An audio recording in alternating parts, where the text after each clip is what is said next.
Hi guys, welcome to my channel. In this video, I will be covering asymptotic notations in DAA subject. Guys, I have uploaded complete DAA subject tutorials. I will provide link in description. You can watch from there. Let's get started. By using asymptotic notations, we can calculate time complexity of an algorithm. Time complexity means amount of time taken in order to execute an algorithm is known as time complexity.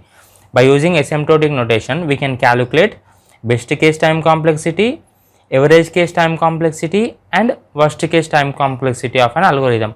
I already explained what is best case, average case and worst case in previous example, that is in linear search example. If we found an element in first position, then time taken is less, so it is known as best case time complexity. And if element is found in last position, if we found element in last position, then time taken is more, so it is known as worst case time complexity. And if element is found in between first and last element, then it is known as average case time complexity. Asymptotic notations are classified into 5 types. First one is big O notation. It is denoted by capital O symbol. Second one is big omega notation. Third one is theta notation.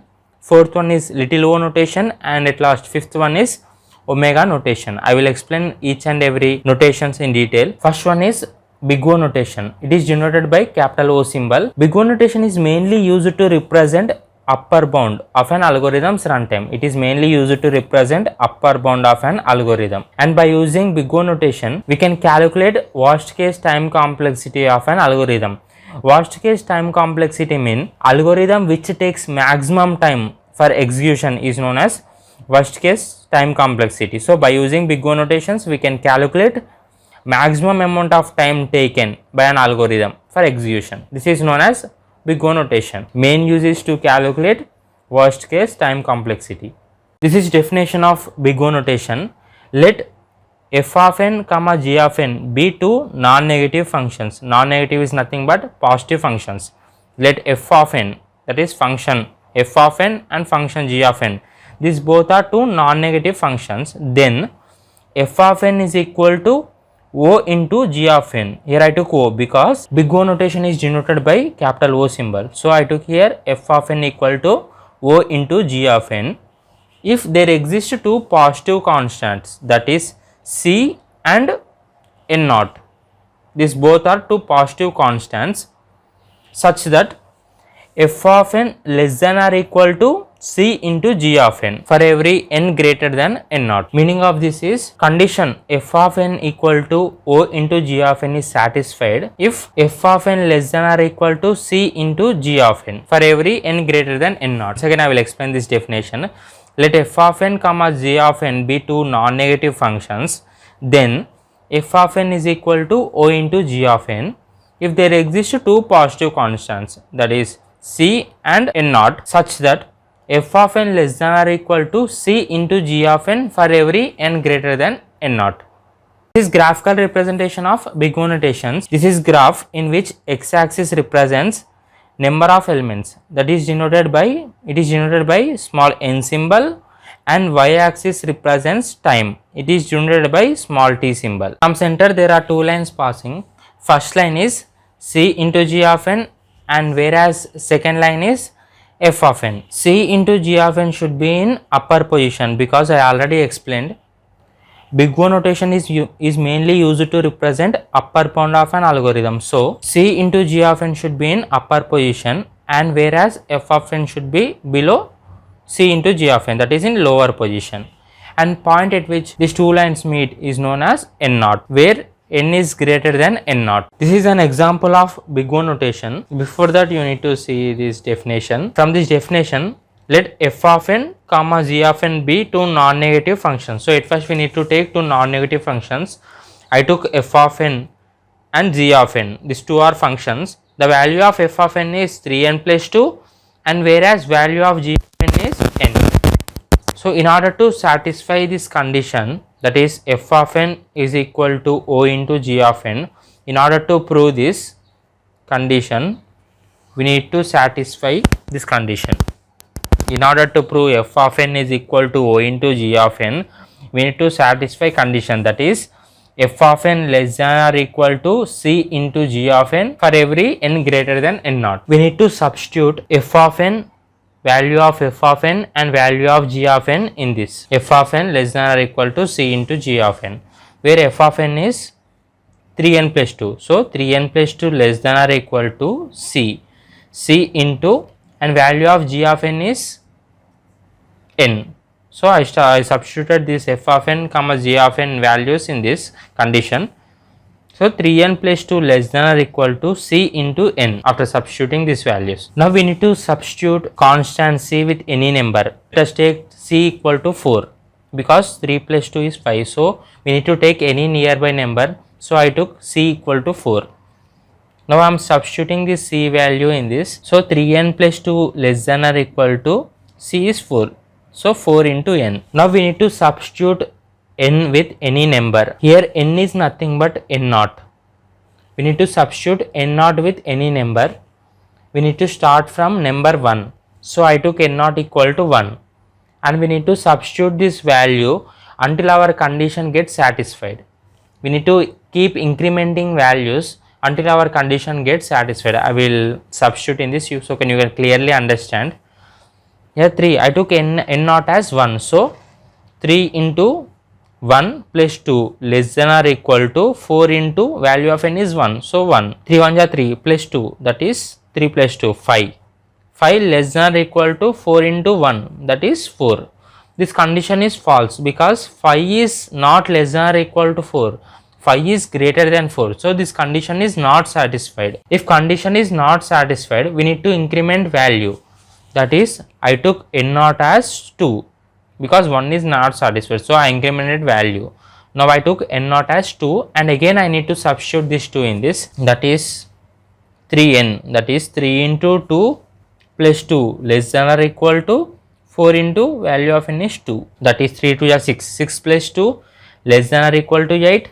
That is 8 less than or equal to 8. This condition is satisfied because 8 is equal to 8. If condition is satisfied, our n naught value is found. This is condition now. F of n less than or equal to c into g of n for every n greater than n naught. So here value of n naught is 2 because our condition is satisfied at number 2. So value of n naught is 2. This is an example of big O notation.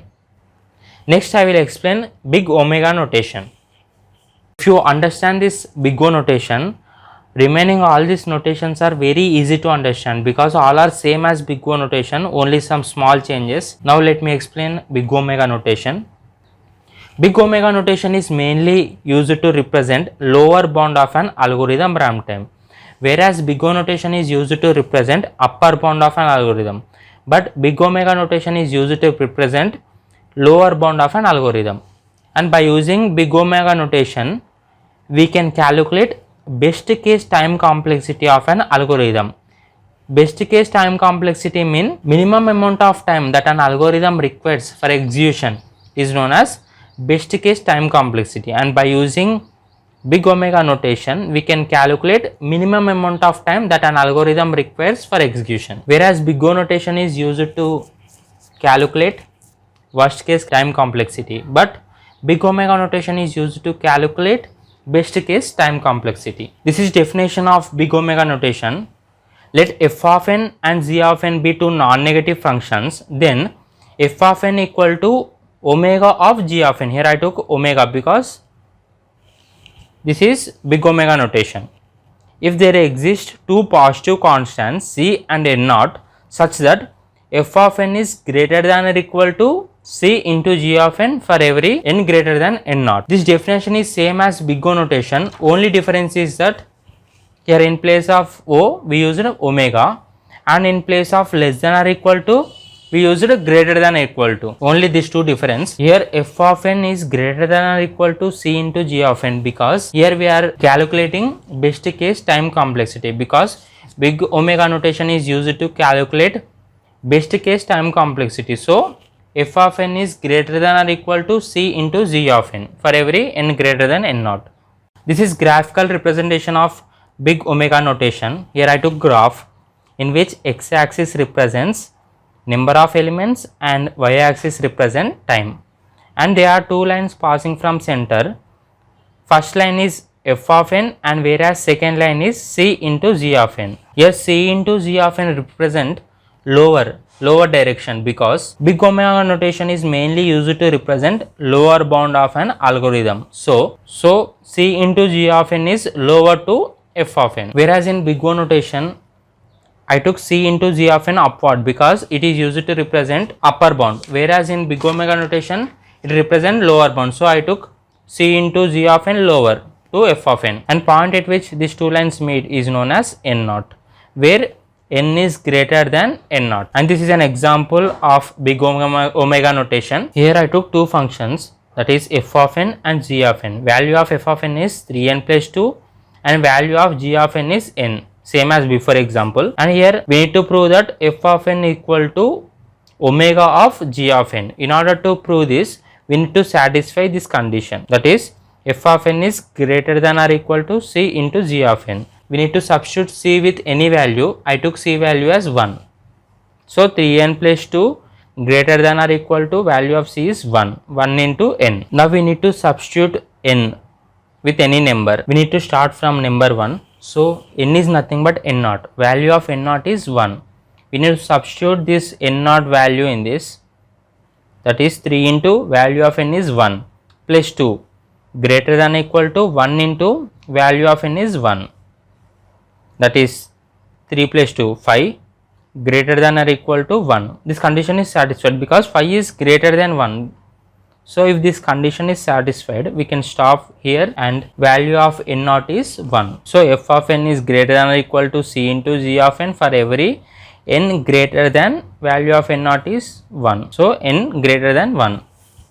This is example of big omega notation. Third one is theta notation. Theta notation is mainly used to represent average bound of an algorithm, and by using theta notation we can calculate average case time complexity. Average case time complexity means average amount of time that an algorithm requires for execution is known as average case time complexity. By using theta notation we can calculate average case time complexity of an algorithm.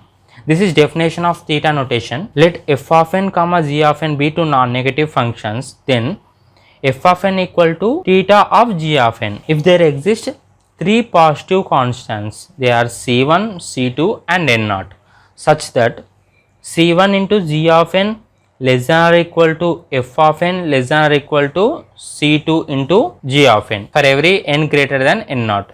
This is definition of theta notation.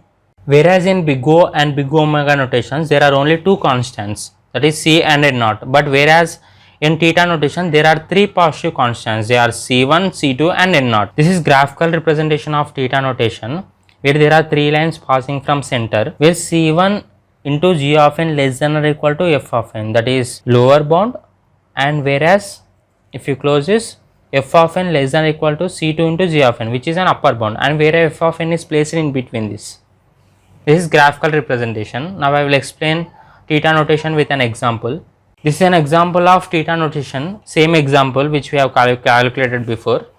Let f of n equal to 3n plus 2 and g of n equal to n, and we need to prove that f of n equal to theta of g of n. In order to prove this, we need to satisfy this condition, that is c1 into g of n less than or equal to f of n less than or equal to c2 into g of n.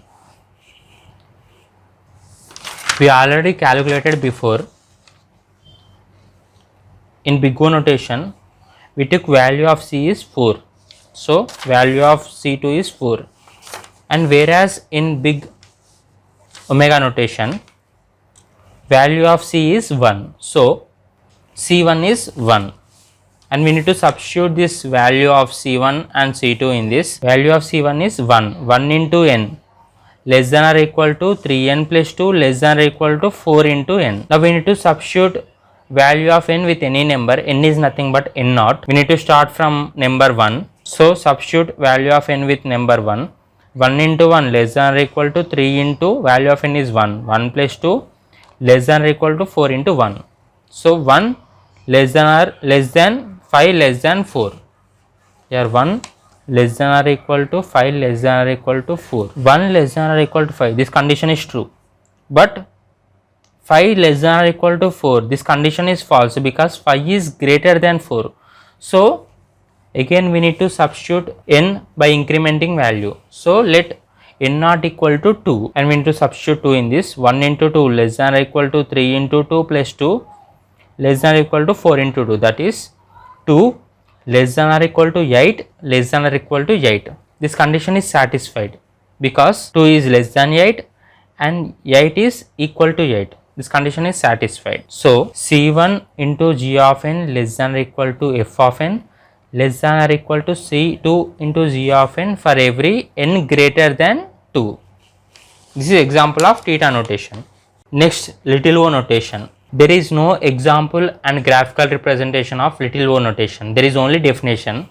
Definition is, let f of n comma g of n be two non-negative functions, then f of n equal to small o of g of n, because it is little o notation, such that limit n tends to infinity f of n by g of n equal to 0. This is little o notation. And next, fifth one is little omega notation. Definition is same as little o notation. Difference is that here limit n tends to infinity, g of n by f of n equal to 0.